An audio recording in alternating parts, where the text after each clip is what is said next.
తెలిసి కూడా ఎక్కడికి వెళ్తే ఎవరిని సంప్రదిస్తే న్యాయం జరుగుతుందో కూడా తెలియని పరిస్థితి. అలాంటి వారి కోసం న్యాయ సహాయం ఎక్కడ దొరుకుతుంది, ఎవరిని కలిస్తే తమ సమస్యకు పరిష్కారం లభిస్తుంది అనే విషయాన్ని తెలియపరచడంతో పాటు పలు న్యాయ సంబంధమైన సలహాలు సూచనలు అందించాలన్న మంచి ఉద్దేశంతో బీఆర్కే న్యూస్ యాజమాన్యం చక్కటి వేదికను ప్రారంభించింది. అదే బీఆర్కే న్యాయ వేదిక. ఈరోజు ప్రత్యేకమైన అంశంతో పాటు మీకు వ్యక్తిగతమైన ఎటువంటి లీగల్ సమస్యలైనా మాతో చెప్పుకొని కావలసిన సలహాలు పొందవచ్చు. నేటి బీఆర్కే న్యాయవేదిక ఫోన్ ఇన్ కార్యక్రమానికి స్వాగతం. ప్రస్తుతం మనతో స్టూడియోలో ప్రముఖ అడ్వకేట్ కృష్ణమాచారి ఉన్నారు. వారికి స్వాగతం పలుకుదాం. నమస్కారం సార్. నమస్కారం అండి. బీఆర్కే న్యూస్ ఛానల్ వీక్షకులందరికీ, బీఆర్కే న్యూస్ ఛానల్ వారికి, ముఖ్యంగా బీఆర్కే న్యాయ వేదికను ఏర్పాటు చేసిన అందుకు ముఖ్యంగా ఈ వీక్షకులందరికీ కూడా నమస్కారాలు తెలియజేస్తున్నాను. నా పేరు PV Krishnamachari, high court advocate, Hyderabad. Sir, ముందుగా ఈ పిత్రార్జితం ఆస్తి అంటే ఏమిటి? అసలు పిత్రార్జిత ఆస్తిలో ఎవరికి భాగం ఉంటుంది? మీరు చెప్పిన ప్రశ్నలోనే ఆన్సర్ ఉంది. పిత్రార్జితం, పితృలు అంటే మీకు తెలియదు కాదు, పితృడు తండ్రి యొక్క ఆర్జితం, అతను సంపాదించిన ఆస్తి. పిత్రార్జితం అంటే తల్లిదండ్రులు సంపాదించిన ఆస్తిని పిత్రార్జితం అంటారు. సో ఆ ఆస్తిలో ఎవరికి వాటా ఉంటుంది అనే విషయంలో అందరికీ తెలిసిన విషయమే. వారసులు ఎవరు, పితృలకి వారసులు ఎవరు ఉంటారంటే పిల్లలు, భార్య, పిల్లలు అందరూ కూడా వారసులు అవుతారు. అంటే ఇప్పుడు హిందూ కుటుంబాల్లో తండ్రి ఆస్తిలో ఆడపిల్లలకు హక్కులు ఉంటాయా? ఎస్, ముఖ్యంగా మనకి 1956 చట్టం ప్రకారం ఆడపిల్లలకి హిందూ కుటుంబాల్లో సమాన ఆస్తి హక్కులు లేవు. పిత్రార్జితం నుంచి అటువంటి ఆస్తి హక్కులు లేవు. కానీ మన ఆంధ్రప్రదేశ్, ఉమ్మడి ఆంధ్రప్రదేశ్ ప్రభుత్వం 1985 సంవత్సరంలో ఆడపిల్లలకు కూడా ఆస్తిలో సమాన హక్కు ఇవ్వాలంటూ ఒక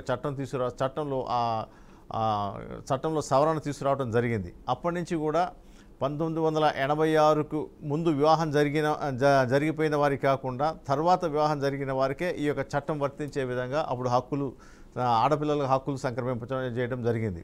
ముఖ్యంగా ఈ సవరణ ఎందుకు జరిగిందంటే, ముఖ్యంగా ఆడపిల్లలను వరకట్న వేధింపులు చేయడం, వరకట్నాల కోసం వేధించడం అనేది ఎక్కువైంది కాబట్టి దీన్ని తగ్గించాలనే ఉద్దేశంతో అప్పటి ఎన్టీఆర్ గవర్నమెంటు ఈ యొక్క సవరణ చేపట్టింది. ఈ యొక్క మంచి పరిణామం ఇది. ఎందుకంటే ఎప్పుడైతే ఆడపిల్లలకు ఆస్తిలో హక్కు వస్తుందో వరకట్నాలపై ఆశపడే అవసరం ఉండదు కాబట్టి అది సమాజం మీద చాలా ప్రభావం చూపుతుందనే ఉద్దేశంతో ఏర్పాటు చేయడం జరిగింది. తర్వాత ఇదే చట్టాన్ని మన కేంద్ర ప్రభుత్వం యూపీఐ గవర్నమెంట్ 2005 సంవత్సరంలో ఆడపిల్లలకు కూడా పిత్రార్జితంలో కానీ వాళ్ళ కుటుంబ ఆస్తిలో సమాన హక్కు ఉంటుందని చెప్పి చట్టం చేయడం జరిగింది. కాబట్టి ఆడపిల్లలకు ప్రస్తుతం అయితే పిత్రార్జితంలో కానీ వాళ్ళ యొక్క కుటుంబ ఆస్తిలో సమాన హక్కులు, మగపిల్లలతో సమానంగా హక్కులు కలిగి ఉంటారనేది స్పష్టంగా తెలిసిన విషయం. ఓకే, హైదరాబాద్ నుంచి ఒక కాలర్ మనతో లైన్లో ఉన్నారు. కృష్ణవేణి గారు, నమస్తే సార్. నమస్కారం అండి. మీ సమస్య ఏంటి? సార్, మాది ఒకటి మౌలాలి హౌసింగ్ బోర్డ్ లో ఒక చిన్న స్కూల్ ఉంది సార్. దానికోసం నేను బిల్డింగ్ ఓనర్ దగ్గర 10 years రిజిస్టర్ లీజ్ డీడ్ తీసుకున్నాం సార్. ఓకే. దాని తర్వాత ఒక 3 years నడిచిన తర్వాత కరోనాలో లాక్డౌన్ పీరియడ్ లో అప్పుడు స్కూల్కి వెళ్ళని టైంలో ఓనర్ తాళాలు పగలు కొట్టి ప్రెస్ పాస్ అయ్యి లోపల ఇంటీరియర్ అంతా డ్యామేజ్ చేశాడు. Okay, right. వింటున్నారా చెప్పండి. లాయర్ గారు ఉన్నారు, వింటున్నారు. చెప్పండి. ఆ తాళాలు పగలు కొట్టి లోపలికి వెళ్ళిపోయి మొత్తం సామాన్ అంతా డ్యామేజ్ చేసినా కూడా నేను కుషాయిగూడ పోలీస్ స్టేషన్ లో ఫిర్యాదు చేస్తే కూడా వాళ్ళు ఏం పట్టించుకోలేదు సార్. ఓకే అమ్మా, తర్వాత ఏం చేశారమ్మా? దాని తర్వాత వాళ్ళు నా దగ్గర రిజిస్టర్ లీజ్ షీట్ పెట్టుకుని వేరే వాళ్ళకి నోటరీ రాసి అతను చేసి నా మీద కోర్టులో కేసు చేయించారు సార్. అది కూడా డిస్మిస్ అయిపోయింది. నా దగ్గర రిజిస్టర్ లీజ్ డీడ్ ఉండగా మీకు ఎలా ఇస్తారు అని చెప్పి డిస్మిస్ చేశారు సార్. ఓకే. దాని తర్వాత కూడా మాకు పొజిషన్ ఇవ్వకుండా అక్కడ ఒక 10 మంది ఎస్సీ వాళ్ళని కూర్చోబెట్టి మాకు పొజిషన్ ఇవ్వకుండా నన్ను చాలా ఇబ్బంది పెట్టారు. పిల్లల్ని, టీచర్స్ ని బయటికి నెట్టేసి అంత చేసినా కూడా పోలీస్ స్టేషన్ లో కంప్లైంట్ చేసి వాళ్ళు ఏం పట్టించుకోలేదు సార్. నేను ఆన్లైన్ కంప్లైంట్ కూడా చేశాను. నా దగ్గర అన్ని ప్రూఫ్స్ ఉన్నాయి సార్. ఓకే అమ్మా, ఇప్పుడు మీకు ఏం కావాలి? ఇది నాకు 3.5 years నుంచి మేము కేసు వేసాను సార్. సో నాకు అక్కడ జరిగిన నష్టం ఒక కేసు అయితే నేను ఇద్దరు లాయర్స్ మార్చాను సార్. వాళ్ళు కూడా వాళ్ళు కొల్యూడ్ అయిపోయి వేసిన కేసుని విత్డ్రా చేయించి వేరే కేసు వేసి అలా కోర్టుకి అటెండ్ అవ్వకుండా చాలా ఇబ్బంది పెట్టేస్తున్నారు సార్. నాకు పిల్లలతో ఓకే అమ్మా, నాకు మీ సమస్య అర్థమైంది. మీకు కావాల్సిన రెమెడీ నేను చెప్తున్నా వినండి. మీకు ఆస్తి ధ్వంసం అయినప్పుడు మీకు పోలీస్ కేసు పెట్టే అవకాశం ఉంది. పోలీసులు యాక్షన్ తీసుకోకపోతే కమిషనర్ ఆఫ్ పోలీస్ కానీ సూపరింటెండెంట్ ఆఫ్ పోలీస్ కానీ రిజిస్టర్ పోస్ట్ ద్వారా మీరు ఒక కంప్లైంట్ పెట్టి ఉండాలి. ఆ పెట్టినప్పటికీ కూడా పై అధికారులు కూడా ఎటువంటి చర్య తీసుకోలేనప్పుడు మీరు డైరెక్ట్గా ఒక న్యాయవాదితో కానీ మీరు డైరెక్ట్గా కానీ ఒక ప్రథమ శ్రేణి న్యాయమూర్తి దగ్గర మీ యొక్క ఏరియా ఎక్కడైతే వస్తుందో ఆ ఏరియాకి సంబంధించిన న్యాయమూర్తి దగ్గర మీరు ఒక ప్రైవేట్ కంప్లైంట్ దాఖలు చేసినట్లయితే వారు పోలీస్కి దాన్ని రిఫర్ చేసి ఎఫ్ఐఆర్ చేయించి విచారించడం కానీ లేదా డైరెక్ట్గా వారు కాగ్నిజెన్స్ తీసుకుని ఆ కోర్టు వారు విచారణ జరిపే అవకాశం ఉందమ్మా. మొదటిది. రెండవది నష్టపరిహారం. నష్టం జరిగింది, మీకు నష్టం జరిగింది కాబట్టి ఇమీడియట్గా మీరు డ్యామేజెస్ కోసం వేసి ఉండాల్సింది. ఇప్పటికీ చాలా లేట్ అయింది, మరి వేసారో లేదో తెలియదమ్మా. ఇంకొకటి ఏంటంటే ముఖ్యంగా మీకు లీజు డీడ్ ఫోర్స్లో ఉండగా మిమ్మల్ని వాళ్ళు డిస్టర్బ్ చేయడం అనేది చట్ట వ్యతిరేకం. కాబట్టి మీరు కోర్టుకు వెళ్ళి మీరు ఇంజక్షన్ ఆర్డర్ తీసుకుని ఉండాల్సింది. మరి అది చేశారో లేదో తెలియదమ్మా. ఇప్పటికీ మీ యొక్క లీజ్ డీడ్ కనుక మీ ఫోర్స్లో ఉంటే మీరు కోర్టుని ఆశ్రయించి మీరు తప్పనిసరిగా న్యాయం పొందే అవకాశం ఉంది. Right sir. ఇంకొక కాలర్ ఉన్నారు, సంపత్ కుమార్ గారు. ఎక్కడి నుంచి అండి? మహబూబ్నగర్ డిస్ట్రిక్ట్ వనపర్తి. సార్ మీ సమస్య ఏంటో చెప్పండి లాయర్ గారు. బీఆర్కే న్యూస్ ఛానల్ వారికి మొట్టమొదటిగా నమస్కరిస్తూ లాయర్ గారికి కూడా నమస్కారం తెలియజేస్తూ, మా యొక్క సమస్య వచ్చేసి మా ఫాదర్స్ ఇది 4 అమ్మాయిలు 1 అబ్బాయి లాస్ట్ నేను. అయితే ఈ 4 అమ్మాయిలకు పెళ్లి అయిపోయింది. మా ఫాదర్ ఉన్నప్పుడే పెళ్లి చేశాడు. పెళ్లి చేసిన తర్వాత లాస్ట్ ఉన్న వ్యక్తి నేనే. ఒక మనిషి ఒక మనిషి 4 అమ్మాయిలు. అమ్మాయిలకు అందరికి మా ఫాదరే పెళ్లి చేసేసింది ఆల్రెడీ. తర్వాత నేను సొంతంగా నా సొంత ఖర్చుతో నేను పెళ్లి చేసుకున్నాను. అయితే మా ఫాదర్ ఇచ్చినటువంటి ఆస్తి వచ్చేసి ఒక 4 ఎకరాల భూమి ఉంది ఎప్పటికీ. అయితే ఈ 4 ఎకరాల భూమి కావాలని చెప్పి మా అక్క నా మీద కేసు వేసిందండి.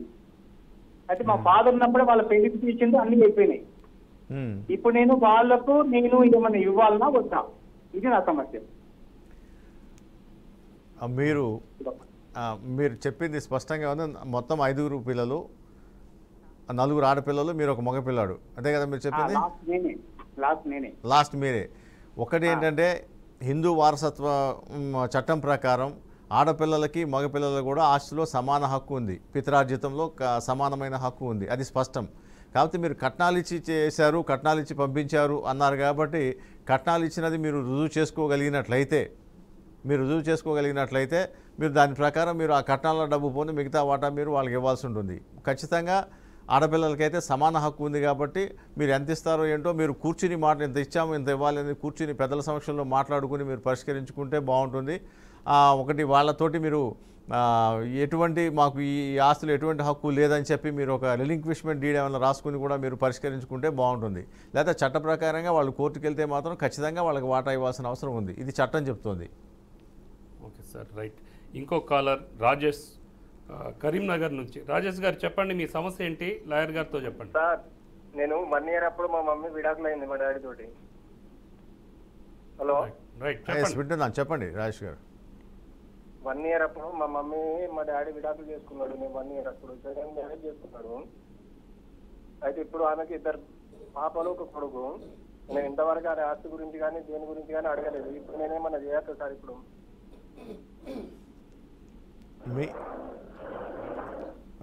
మీ ఫాదర్కి మొదటి వివాహము విడాకులు అయిపోయిందంటారా? మొదటి వివాహం మా మమ్మీ. మీ మమ్మీ సంవత్సరం బాబు అప్పుడు విడాకులు చేసుకుని సెకండ్ మ్యారేజ్ చేసుకున్నారు. మొదటి భార్యకి ఎంతమంది పిల్లలు? నేను ఒకడే కొడుకు. రెండవ భార్యకి 2 బిడ్డలు 1 కొడుకు. మీ ఫాదర్ బ్రతికే ఉన్నారా? అవును సార్, బతికే ఉన్నారు. కాబట్టి ఆయన సంపాదించిన ఆస్తులు ఆయన ఎవరికైనా ఇచ్చుకోవచ్చు, ఏమైనా చేసుకోవచ్చు. ఆయన తదనంతరం మాత్రమే వారసత్వం అనేది ఆలోచించడానికి వీలేదు. ఆ వారసత్వ ప్రకారం పంచబడతాయి. అవును సార్. అంటే ఆయన తదనంతరం మాత్రమే మీరు ఇప్పుడు అయితే ప్రజెంట్ అయితే మీరు మీ ఫాదర్ని మంచిగా చూసుకుని మంచిగా ఉంటే మీ వాటా మీకు ఇవ్వగలుగుతారు. మీ ఫాదర్కి మీరు వ్యతిరేకంగా కనుక ఉంటే మాత్రం ఖచ్చితంగా ఆయన వాళ్ళకి వీలునామా లాంటిది ఏమో రాసే అవకాశం ఉంటుంది, స్వార్జితమైతే. అదే మీ యాన్సెస్ట్రల్ ప్రాపర్టీ అయితే ఆయనకి సంబంధించిన వాటా వరకు మాత్రమే వీలునామా రాయడం జరుగుతుంది. మిగతా ఆస్తి అంతా కూడా ఆ వారసులందరికీ కూడా సమానంగా చేయడం జరుగుతుంది. కాబట్టి మీరందరూ కూడా సమానమైన వారసత్వాన్ని కలిగి ఉన్నారు. మీ మొదటి భార్య పిల్లలు, రెండో భార్య పిల్లలు. ఎందుకంటే అతని మొదటి భార్య విడాకులు తీసుకుంది కాబట్టి అది చట్టబద్ధమైన, రెండో పెళ్లి కూడా చట్టబద్ధమైనది కాబట్టి రెండో భార్య పిల్లలు కూడా చట్టబద్ధమైన వారసులే అవుతారు. ఇది దృష్టిలో ఉంచుకొని మీరు జాగ్రత్తలు తీసుకోండి. ఓకే సార్, అసలు ఇప్పుడు హిందూ కుటుంబ వ్యవస్థ కానీ లేదంటే హిందూ వివాహ చట్టం చూసినా కూడా తండ్రి ఆస్తిలో కొడుకుకే వారసుడుగా చూపిస్తున్నారు కానీ కూతురికి ఎందుకు చూపించట్లేదు? అంటే ఒకటిసారి ఇక్కడ మనం ఒక అలవాటు అయిపోయి ఉన్నాం. మన పెంపకంలో కానీ మన యొక్క వ్యవహారాల్లో కానీ ఆస్తి అంతా కొడుకే వస్తుందని, కొడుకులకే వస్తుంది, కొడుకులే మాకు తర్వాత చూస్తారు, కొడుకే మాకు అది దాన్ని ఏమంటారు చివరి దాంట్లో పార్టిసిపేట్ చేస్తారు, వాళ్ళే తలకూరి పెడతారు అనే భావంతో కొడుకులకే అని చెప్తున్నారు. అప్పుడు ఏంటంటే ఇంతకుముందు ఆడపిల్లలకి కట్నం ఇచ్చి వాళ్ళు పంపించేసేవారు. ఆడపిల్ల అంటే అక్కడ పిల్లే మా పిల్ల కాదు అనే భావన ఉండేది. ఎందుకంటే ఇంటి పేరు కూడా మారుతుంది కాబట్టి అప్పుడు ఆ వ్యవహారం ఉండేది. కానీ ఇప్పుడు వ్యవహార శైలి మారిపోయింది. 86 నుంచి చట్టాలు మారాయి. అలాగే 2005 నుంచి కూడా ఈ చట్టం మారింది. సమానమైన ఆస్తి హక్కులు ఉన్నాయి కాబట్టి ఎట్టి పరిస్థితుల్లో కూడా అందరికీ సమానమైన హక్కులు వర్తిస్తాయి. ఇది తెలియకనే చాలామంది కొడుకులకే వర్తించాలని అంటుంటారు, కానీ అదే భావన కరెక్ట్ కాదు. అది మనం ఆ అపోహ నుంచి బయటపడాలి. ఎందుకంటే మన తల్లిదండ్రులు పెంపకంలో మనం చేసే వ్యవహారాల్లో కూడా కొడుకుదే అనే భావన మనం క్రియేట్ చేస్తున్నాం. అట్లా కాకుండా ముందే పిల్లలకి మనం ఎడ్యుకేట్ చేయాల్సిన అవసరం ఉంది. ఈ యొక్క ఆస్తిలో అందరూ సమాన భాగాలు ఉంటాయి, అందరూ సమానమని తల్లిదండ్రులు వాళ్ళకి చెప్పాల్సిన అవసరం ఉంది. సో దానివల్ల ఆ లోపం వల్లనే ఇటువంటి అపోహలు, ఈ అవగాహన లోపాలు జరుగుతుంటాయి sir. Okay right sir. Padma గారు లింగంపల్లి నుంచి ఒక కాలర్ ఉన్నారు. పద్మ గారు చెప్పండి మీ సమస్య ఏంటి? నమస్తే సార్. నమస్కారం. లాయర్ గారితో చెప్పండి. నమస్తే అమ్మ పద్మ గారు. నమస్తే సార్. నాకు పెద్ద సమస్య ఉంది సార్ ఇంట్లో. చెప్పండి అమ్మా.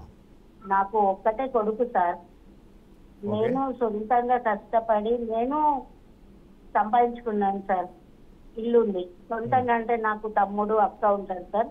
వాళ్ళిద్దరూ నాకు హెల్ప్ చేసిండ్రు. మా అమ్మ నాన్న కూడా నాకు హెల్ప్ చేసింది సార్. ఫస్ట్ నేను గురుమార్ పార్క్ నేతాజీ నగర్, ఇది గవర్నమెంట్ గారు, నేను కబ్జా చేసి ఒక చిన్న రూమ్ కట్టుకొని ఉండే సార్. నేను ఇప్పుడు 2005లో నేను ఇక్కడ వచ్చినాను సార్. ఇక్కడ వచ్చి జాగా కబ్జా చేసుకుని ఒక రూమ్ కట్టుకుంటే చిన్న రూమ్ ఉండేది సార్. మా బాబు చిన్నగా ఉండే. అయితే తర్వాత మా అక్క మా తమ్ముడు ఇద్దరు హెల్ప్ చేసి నాకు చాలా హెల్ప్ చేసి సార్ నేను ఇల్లు కట్టుకున్నాను. ఇప్పుడు నేను 2 ఫ్లోర్లు ఇల్లు కట్టినాను సార్. మా బాబు చాలా హింసిస్తుండు సార్ నన్ను. అయితే మా బాబు ఒక మ్యారేజ్ అయ్యి భర్త చనిపోయి ఆమె ఏదో లవ్ అఫేర్ ఉండి అవన్నీ కథలుగా ఉండి ఒక అమ్మాయిని తీసుకొచ్చి పెళ్లి చేసుకున్నాడు సార్. సరే చేసుకున్నా కూడా మంచిగా ఉంటే కొన్ని వేరేలాగా ఉండేది సార్. ఆ అమ్మాయి మొత్తం అసలు చెప్పుకోలేము సార్, ఒంటి మీద గుడ్డలు లేనట్టుగా మాట్లాడుతుంది సార్ ఆ అమ్మాయి. అయితే నా ఆస్తి నేనైతే ఆ అబ్బాయికి ఇవ్వద్దు అనుకుంటున్నాను. కేవలం ఆ అమ్మాయి అన్న మాటల వల్ల వాడికి నేను ఇవ్వద్దు, ఏం చెయ్యొద్దు అని అనుకుంటున్నాను సార్. దానికి మీరు ఏమన్నా సలహా ఇస్తారా సార్ నాకు? ఖచ్చితంగా సలహా ఇస్తానమ్మా. ముఖ్యంగా ఏంటంటే ఇది నీ యొక్క స్వార్జితమైన ఆస్తి కాబట్టి అమ్మా, నువ్వు ఈ ఆస్తిని నువ్వు ఎవరికైనా ఇచ్చుకోవచ్చు. నిన్ను ఎవరు బాగా చూస్తారో వాళ్ళకే ఇచ్చుకోవచ్చు. అది నీ యొక్క హక్కు అమ్మా. నీ కుమారుడికి ఇస్తావా లేదా అనేది నీ ఇష్టం. ఎందుకంటే అతను మ్యారేజ్ చేసుకున్నాడు, వేరే భార్య ఉంది, ఆ భార్యకి మీకు కోడలికి మీకు పట్టడం లేదు. ఇది ప్రతి కుటుంబంలో జరిగే వివాదమే. సహజంగా ఆడవాళ్ళకి మధ్యన జరుగుతూ ఉంటాయి. కానీ ఒకటి మీరు ఆలోచించాల్సిన విషయం ఏంటంటే మీకు ఒకడే కొడుకు అన్నారు కాబట్టి ఆ కొడుకు బాగోగులు కూడా చేయాల్సిన బాధ్యత మీ మీద ఉంది. అలాగే తల్లిని చూసుకోవాల్సిన బాధ్యత కూడా కొడుకు మీద స్పష్టంగా ఉంది. మీ ఒక్కడే కొడుకు కాబట్టి మీ యొక్క జీవితకాలం ఈవినింగ్ అవర్స్లో అతనే చూడాల్సిన బాధ్యత ఉంది. కాబట్టి మీరు జాగ్రత్తగా ఆలోచించి నిర్ణయం తీసుకోండి. ముఖ్యంగా ఏంటంటే ఎవరైతే మిమ్మల్ని మంచిగా చూస్తారో ఆస్తి వాళ్ళకే ఇస్తామనేది ఒకటి చెప్తే మీ కోడలు కానీ మీ కొడుకు కానీ మారే అవకాశం ఉంటుందేమో. ఇవన్నీ తల్లి కొడుకు మధ్యన ప్రేమాభిమానాలకి ఇవన్నీ మూడో వ్యక్తి రావడం వల్ల అభిప్రాయ భేదాల వల్ల వచ్చే సమస్య ఇది. దీన్ని మీరు చక్కగా పెద్దల సమస్యల్లో మీ కుటుంబ సభ్యులతో పరిష్కరించుకోండి. లేదు అంటే మిమ్మల్ని ఎవరు బాగా చూస్తే ఆస్తిని వాళ్ళకే సంక్రమింపజేసే విధంగా మీరు వీలునామా రాసుకుంటే ఎటువంటి ప్రాబ్లం ఉండదమ్మా. Right sir. అంటే పెళ్లి కాకుండా ఉండిపోయిన ఆడపిల్ల కానీ లేదంటే పెళ్ళైన తర్వాత విడాకుల ద్వారా తిరిగి తల్లిదండ్రుల దగ్గర చేరినారు, లేదు అంటే భర్త చనిపోయి వితంతు పరిస్థితిలో ఆమె తల్లిదండ్రుల ఇంటికి వచ్చింది. సో అలాంటి ఆడపిల్లలకి ఆస్తి హక్కు ఉంటుందా? తండ్రి ఆస్తిలో వాళ్ళకు హక్కు ఉంటుందా? చర్చించే ముందు ఒక కాలర్తో మాట్లాడే ప్రయత్నం చేద్దాం సార్. ఎండి హమీద్ గారు నల్గొండ నుంచి మాట్లాడుతున్నారు. హమీద్ గారు చెప్పండి, మీ సమస్య ఏంటో లాయర్ గారితో చెప్పండి. सर नमस्ते सर, నమస్తే. मैं हिंदी में बात कर सकता हूँ, तेलुगु में बात कर తెలుగు ప్లీజ్. సార్ ఏం లేదు సార్, మా father head master sir. Good. అయితే రిటైర్ అయిపోయి చనిపోయారు. Okay. నాన్న చనిపోయిన తర్వాత అమ్మగారు చనిపోయారు. ఓకే. అమ్మగారు చనిపోయేట ముందు ఏం చేశారంటే, మాకు ఒక 4-5 ఇల్లు ఉంటే తలా ఒక ఆడపిల్ల, 5 ఆడపిల్లలకు అందరికి ఒక్కొక్క ఇల్లు అమ్మి మ్యారేజ్ చేసేసారు. ఎవరి దగ్గర వాళ్ళు సెటిల్ అయినరు, బాగానే ఉన్నారు. ఓకే. తర్వాత ఏమైందంటే అమ్మగారు ఆరోగ్యం బాగాలేనప్పుడు ఇంకో ఇల్లు ఉంటే ఆ ఇల్లు కూడా అమ్మేసి మా అందరి ఆడపిల్లని పిలిపించి, చూడండి ఈ ఇల్లు మాత్రం ఉన్న ఇల్లు మాత్రము 2 అన్నదమ్ముంది, తక్కింది ఇప్పుడు మీరు అమ్మిన ఇల్లుకు మీ అందరికి బంగారం కొని ఇచ్చేస్తున్నా నేను. ఈ ఇంట్లో మీ అందరికి ఎవరికి హక్కు లేదు, మీరు 2 అన్నదమ్ములదే ఇల్లు అని చెప్పిన తర్వాత ఒక 4 రోజులకు మా అమ్మగారు కూడా చనిపోయారండి. అయితే ఇప్పుడు చనిపోయినా కూడా 5 సంవత్సరాల తర్వాత నేను కూడా జాబ్ చేస్తా, నేను ఇక్కడికి వచ్చి జాబ్ అయిపోయింది, మొన్న రిటైర్మెంట్ అయిన తర్వాత పోయి 2 అన్నదమ్ములో కూర్చొని రిజిస్ట్రేషన్ చేసుకుందామని చేపించుకోవడానికి వెళ్ళాము. అయితే మా సిస్టర్స్ అందరికి పిలిపించి ఇట్లా సంగతి ఇట్లా అంటే, ఇందులో కూడా మాకు వాటా ఉంది, మాకు ఇవ్వాల్సిందే అని వాళ్ళు తిరగబడుతున్నారు. ఇక ముస్లిం లా ప్రకారం ఎట్లుందో నాకు తెలియదు. ఇదేమో తప్పు ఒకటి ఉన్నది సార్, అది మహా అంటే ఒక 2 గుంటల జాగా అంతే, దానికి వాల్యూ ఏం పెద్దగా ఉండదు, 50 లక్షలు 60 లక్షలు వస్తుంది. ఇక పరిష్కారం ఏంటి సార్, ఇక మా పెద్ద మనుషులు, మా బాబాయిలు, మా చిన్నాన్నలు, మా అత్తమ్మలు వాళ్ళందరూ పిలిపించే ఈ పరిణామం తీసుకుంది అమ్మగారు. అయితే వాళ్ళు ఏం చేస్తారు, ఇప్పుడు సంతకం పెట్టడానికి రమ్మంటే వాళ్ళు ఒకరిద్దరు, అందరు కాదు ఒకరిద్దరు తేడి పెడుతున్నారు. అది అయితే పరిష్కారం ఒకటి ఏంటంటే, ముస్లిం వారసత్వ చట్టం ప్రకారం ఆడపిల్లలు కూడా కొంత షేర్ ఉంది. ఆ షేర్ ప్రకారం వాళ్ళకి ఇవ్వాల్సిందే. వాళ్ళతోటి మీరు వాళ్ళకి పెళ్ళిళ్ళు చేసినప్పుడు కానీ, ఆస్తులు ఇచ్చేటప్పుడు కానీ, వాళ్ళ నుంచి ఏమైనా రెలింక్విష్మెంట్ డీటీ ఏమైనా రాయించుకుని ఉంటే, లేదా అఫిడవిట్ తీసుకుని ఉంటే, ఈ రోజున వాళ్ళు మీకు ఆస్తికి అడ్డం వచ్చే అవకాశం లేదు. కానీ అలాంటి ఏం లేవు, దానికి మీ దగ్గర ప్రూఫ్స్ కూడా ఉండకపోవచ్చు. అలాంటి సందర్భంలో వాళ్ళకి అంతో ఇంతో వాటా ఇచ్చి, కొంత ఇచ్చి మీరు రాయించుకోవడం, రెలింక్విష్మెంట్ డేట్ రాయించుకొని మీరు సంతకాలు పెట్టించుకోవడం అనేది బెటర్. ఎందుకంటే వాళ్ళకి జన్మతహా వచ్చిన హక్కు అది. ఆస్తి హక్కు అనేది జన్మతహా వచ్చిన హక్కు. తండ్రి నుంచి కానీ తల్లి నుంచి కానీ వారికి హక్కు వస్తుంది. మీకు ఎలా వస్తుందో ఆడపిల్లైనా వాళ్ళకి కూడా వస్తుంది. కాబట్టి కాకపోతే ముస్లిం దాంట్లో ఏమంటే కొంచెం రేషియోస్ డిఫరెంట్ ఉంటాయి. హిందూ లాలో డిఫరెంట్గా ఉంటాయి, ముస్లిం లాలో రేషియోస్ డిఫరెంట్గా ఉంటాయి. వాళ్ళ రేషియో ప్రకారం వాళ్ళకి ఇవ్వచ్చు, తప్పేం లేదు. ఒక మహిళకి ఎంత ఉంటుంది అనేది మీకు డాటర్కి ఏముంటుంది, 13/72 వాటా ఉంటుంది. అంటే 18.6% ఒక ఆడపిల్లలందరికీ అది వాటా ఉంటుంది. కాబట్టి దాని ప్రకారం చెల్లించాల్సిన అవసరం ఉంటుంది, వాళ్ళకి వాటా ఇవ్వాల్సిన అవసరం అయితే ఉంటుంది. కాకపోతే మీరు మంచితనంగా మాట్లాడుకొని కూర్చోబెట్టి, ఎందుకంటే అన్నదమ్ములు సిస్టర్సే కాబట్టి మంచితనంగా మాట్లాడుకుని అంత ఇచ్చి చేసుకోవడం అనేది ఉత్తమం అనేది నేను అనుకుంటున్నాను. ఎందుకంటే మనం చట్ట వ్యతిరేకంగా పోలేం. చట్ట పరంగా వాళ్ళు కోర్టుకు వెళ్తే ఈ సమస్య ఖచ్చితంగా వాళ్ళకి వాటా ఇవ్వాల్సిన అవసరం వస్తుంది. Okay sir. సో మొత్తానికి బీఆర్కే న్యాయవేదికలో మా ప్రేక్షకులకు మీరు చక్కటి సమాధానం ఇచ్చినందుకు, వాళ్ళ యొక్క డౌట్స్ ఏదైతే ఉన్నాయో వాటి మీద చక్కటి ఆన్సర్ ఇచ్చినందుకు ధన్యవాదాలు సార్. అలాగనే చూశారు కదా, తండ్రి ఆస్తిలో ఆడపిల్లలకు హక్కు ఉంటుందా లేదా అన్న విషయాన్ని స్పష్టంగా చూశారు కదా. ఇది ఈరోజు అంశం. మరో అంశంతో మళ్ళీ వచ్చే శుక్రవారం సాయంత్రం 5:30 ప్రసారమయ్యే బీఆర్కే న్యాయవేదిక ఫోన్ ఇన్ కార్యక్రమంలో కలుసుకుందాం. అంతవరకు చూస్తూనే ఉండండి